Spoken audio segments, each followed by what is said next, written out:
What's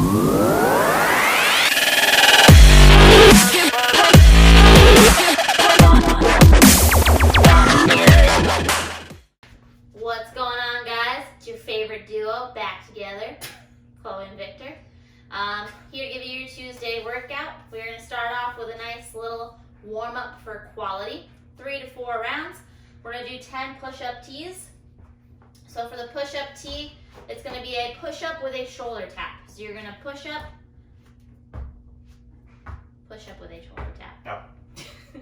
Push up, cross the shoulders each time.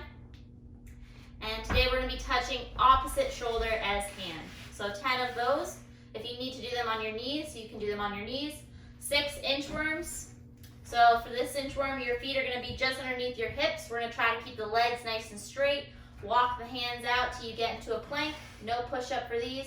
Walk the hands back in. For our 8 bicep curls per side, we're going to be demoing everything with a laundry detergent container today.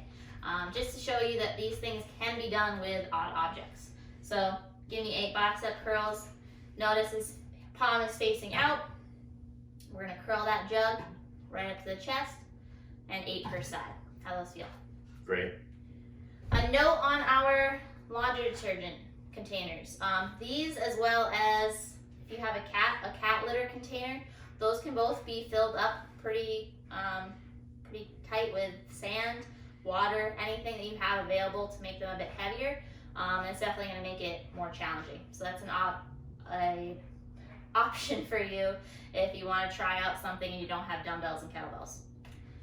That is our warm-up. Next, we are getting into our skill. We are going over the Z press. Z press is going to be with your legs out straight in front of you. And it's going to be a single arm press for 8 per side. So he's going to use his laundry detergent here.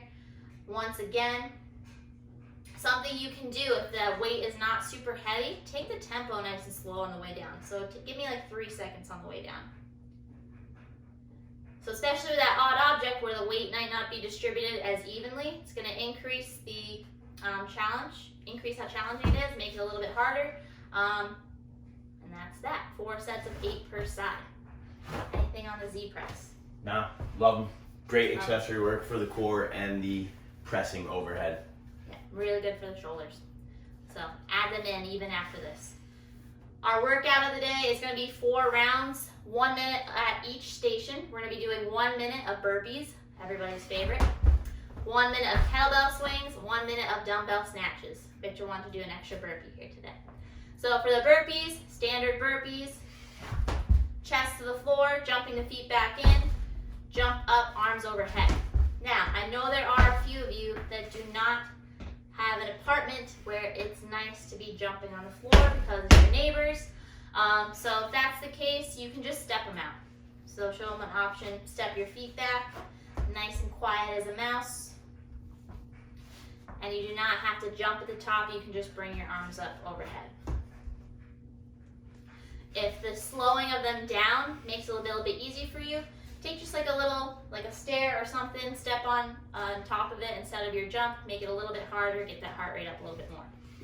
For the kettlebell swings, you can use an odd object, dumbbell, kettlebell, whatever you have available. For the odd object, I would recommend just going to eye level, just because there's fluid moving around in there, you don't want anything funky happening.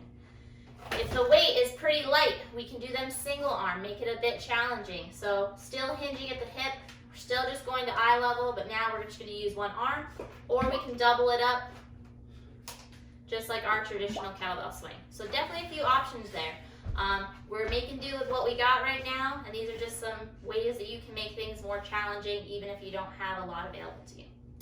Our last minute is a laundry detergent snatch. You can use these with dumbbells, kettlebells as well.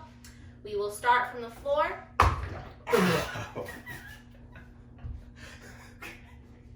Okay, get it together. All right, we're not gonna edit this. Okay, start from the floor. Pop those hips. Make sure you do not hit yourself in the head. And we're gonna be sure to, depending on what kind of jug you have, it's still gonna come back around on your wrist. So you wanna be light with your grip and fast about letting it turn over. We can also do those from a hang if you have some range of motion issues where you don't take things from the floor. Wonderful. So today's goal for the workout is to move continuously. So each minute, I want you to try to just stay moving for the entire minute. That being said, minutes tend to feel much longer in CrossFit time. So make sure that you're using weights and movements that you can confidently move throughout the entire workout, and not get to a point where you're having to spend a lot of time on your knees and not actually doing much work. All right? Anything to add? Nope. All right, don't you hit yourself in the head with the laundry detergent. Recommendation of mine. And if you have any questions, let us know.